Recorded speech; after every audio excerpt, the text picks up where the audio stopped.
നമ്മുടെ പുതിയ വീട്ടിലേക്ക് വീണ്ടും എല്ലാവർക്കും സ്വാഗതം. നമ്മൾ ഇന്നിവിടെ പറയാവുന്ന സന്യാസി ഞണ്ട് അല്ലെങ്കിൽ ഹെർമൈറ്റ് ക്രാബ് എന്ന് പറയുന്ന ക്രാബിനെ കുറിച്ചാണ് കേട്ടോ നമ്മ ഇന്നിവിടെ പറയാൻ പോകുന്നത്. അപ്പൊ അതിനായിട്ട് നമുക്ക് ആദ്യം വേണ്ടത് ഒരു കുപ്പി കഷ്ണമാണ്. ഇവിടെ കുപ്പിക്കൊന്നും പഞ്ഞുമില്ലല്ലോ. പിന്നെ കുറച്ച് സന്യാസി ഞണ്ടുകളെ വേണേ, ഒരു 4 എണ്ണം മതിയായിരിക്കും. അപ്പൊ നമുക്ക് അതിനായിട്ട് അന്വേഷണം തുടങ്ങാം.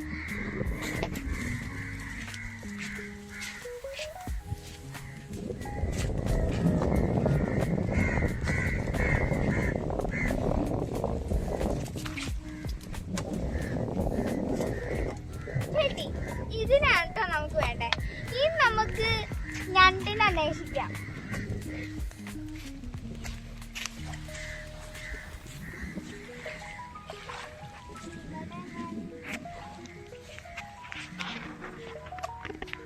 ഒരു ഞണ്ടിനെ കിട്ടിയേ. ഇനി മരത്തിന്റെ ഇവിടെ ഇവിടെ ഉണ്ട് കേട്ടോ. ഒരെണ്ണം ഇവിടെ ഉണ്ട്.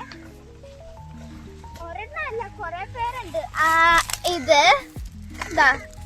ഇത് അനങ്ങുന്നേ കാണിച്ചു തരാം. ഇതിന്റെ അകത്തുണ്ട് കണ്ടോ. ആശാൻ പുറത്തു വരും കുറച്ച് കഴിയുമ്പോ. പിന്നെ നമുക്ക് ഇത്രയും ഞണ്ടുകളെ കിട്ടിയിട്ടുണ്ടേ. അപ്പൊ ഞാനൊരു സ്ഥലം കണ്ട് അവന്മാര് കൂട്ടമായിട്ടിരിക്കുന്നത്. അപ്പൊ നിങ്ങളെയും കൂടെ ഒന്ന് കാണിച്ചു തരാന്ന് ചോദിച്ചിട്ടാ. വാ നോക്കാം. ഇതിന്റെ അടിയിലാണേ. ദാ നോക്ക്, കണ്ടോ എന്തോരാണല്ലേ. അവരെ കാണുമ്പോ തന്നെ ഒരു പ്രത്യേക ഭംഗിയാ.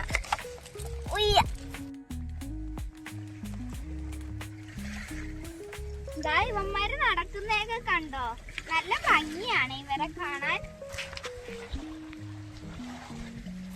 ഞാനിത് താഴെ ഇടാൻ പോവാണ്. നമുക്ക് കുറെ കിട്ടിയില്ലേ, അപ്പൊ അതുപോലെ നമുക്ക് ഇനി അവരെ കുറിച്ച് നമുക്ക് കുറച്ച് കാര്യങ്ങൾ പറയാതെ. ഇതായിരിക്കണം എല്ലാവരും കൂടെ.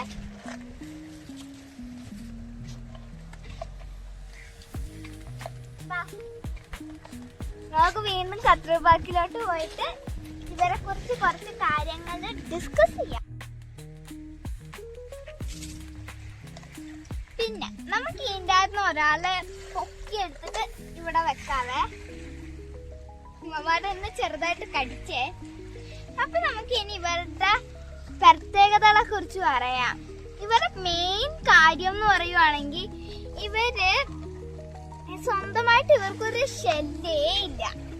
ഇവര് മറ്റുള്ളവർ ഉപയോഗിച്ച ഈ കടൽ കക്കയുടെ ഒക്കെ ഷെല്ലാണ് കേട്ടോ എടുക്കുന്നത്.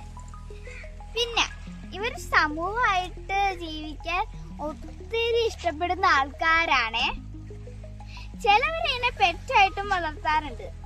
പിന്നെ നിങ്ങൾക്ക് ഒരു ചെറിയ ഡൗട്ട് ഉണ്ടാവും, അപ്പൊ ഇത് ജീവിതകാലം മുഴുവൻ ഈ ഷെല്ലിൻ്റെ അകത്ത് തന്നെയാണോ ഇരിക്കുന്നത്? ഒരിക്കലും അല്ല. ഇത് ഷെല്ല് മാറിക്കൊണ്ടിരിക്കും. ഇത് വളരുന്ന തോറും ഈ ഒരു ഷെല്ല് മാറിക്കൊണ്ടും ഇരിക്കുവേ. പിന്നെ ഇത് കടലിലാണ് കേട്ടോ പോയി മുട്ടയിടുന്നേ.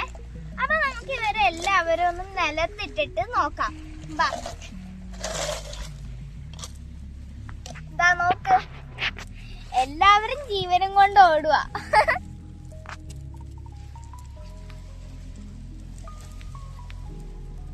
പിന്നെ ഒരു കാര്യം കൂടെ എനിക്ക് നിങ്ങളോട് പറയാനുണ്ട്. എന്റെ ചാനൽ സബ്സ്ക്രൈബ് ചെയ്യാനും ഷെയർ ചെയ്യാനും ലൈക്ക് ചെയ്യാനും സപ്പോർട്ട് ചെയ്യാനും കമന്റ് ചെയ്യാനും മറക്കല്ലേ. ബൈ.